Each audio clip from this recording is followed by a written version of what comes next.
Yo, what up everyone? This is The Bong here at The Bong channel sa YouTube, syempre. Guys, if you have problem with your Steam, tulad nito. So, guys, ang gagawin natin is punta tayo sa control panel. Yan. Tapos, hanapin natin Steam. So, in this method, guys, i-uninstall lang natin yung Steam natin. And then pagkatapos niyan punta ka sa Google Chrome. Tapos download ka ng Steam app.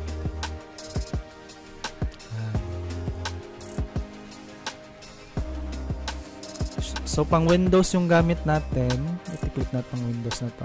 Yan. Keep natin. It says naka-black daw. Right.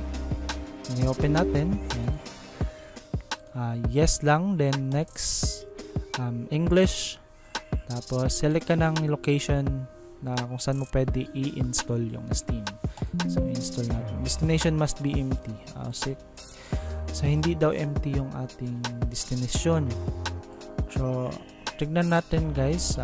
Ito nga, naka-open nga, ang dami dito.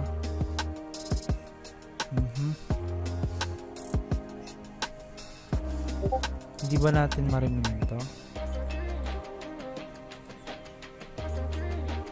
Ganitong one. Tapos gawa tayo ng bagong folder which is Steam.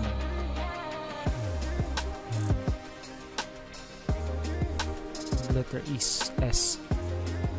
Tapos okay, install.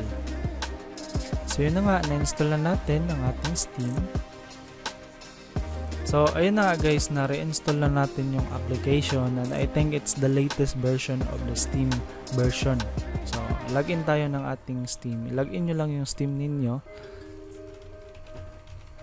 And then, try natin kung makapasok. So, yun nga talaga guys, there was a problem connecting with Steam. Please try again later.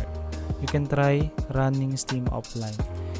Kahit na anong gawin natin guys, parang hindi talaga makapasok itong Steam natin. So, punta tayo sa ating firewall, check natin yung ating ayan, sa inbound hanapin natin Steam. So, ayan, naka-allow naman. What about the outbound Steam? So wala tayong Steam dito guys. Wala. Yes. Wala siya dito. So close natin saglit. Tapos gawa tayo ng new rule. Tapos program. Tapos select natin yung Steam dun sa ating desktop. Pindutin mo lang S. Ay wala. So hindi natin makita dito na meron tayong Steam na app. So ganito lang guys, ito Steam, right click, tapos open file location. Yan, then copy, control B, tapos control C, control B. Yan. Okay, click natin yung Steam. Ayan, yung Steam natin. Ayan. Tapos next natin, tapos allow connection. Tapos next lang. Lagyan natin Steam. Ayan. So, alright guys, try natin ulit kung makapasok tayo. Saan ba dito? Ito? Or ito? Ayan.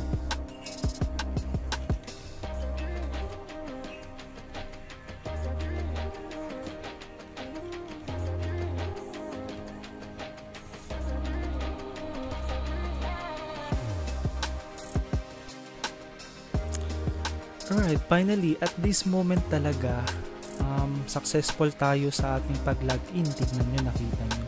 So, nanghingi na ng code. Nilagay ko lang yung code niya para, syempre, makalogin.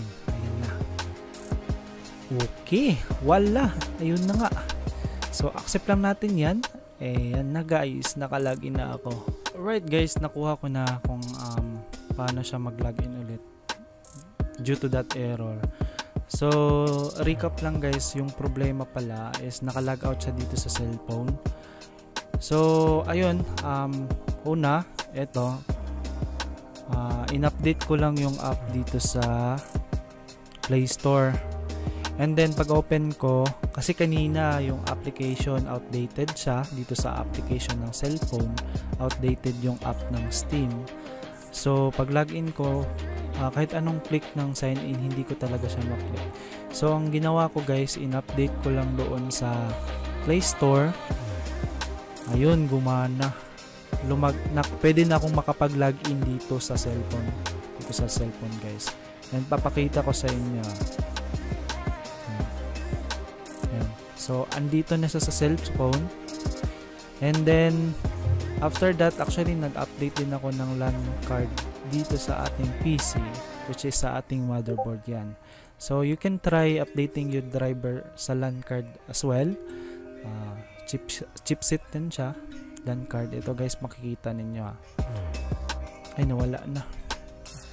Nawala na nga. So, yun lang kadali guys. I think na-fix siya kasi nakalagin yung Steam natin sa cellphone, as well as updated yung app doon sa cellphone, nakalagin siya. And then yun na, ni-try ko ulit na mag-login dito sa Steam application, and hula, it fixed my problem. So I hope that guys na ito ay makatulong sa inyo, and subscribe kayo. Yun lang.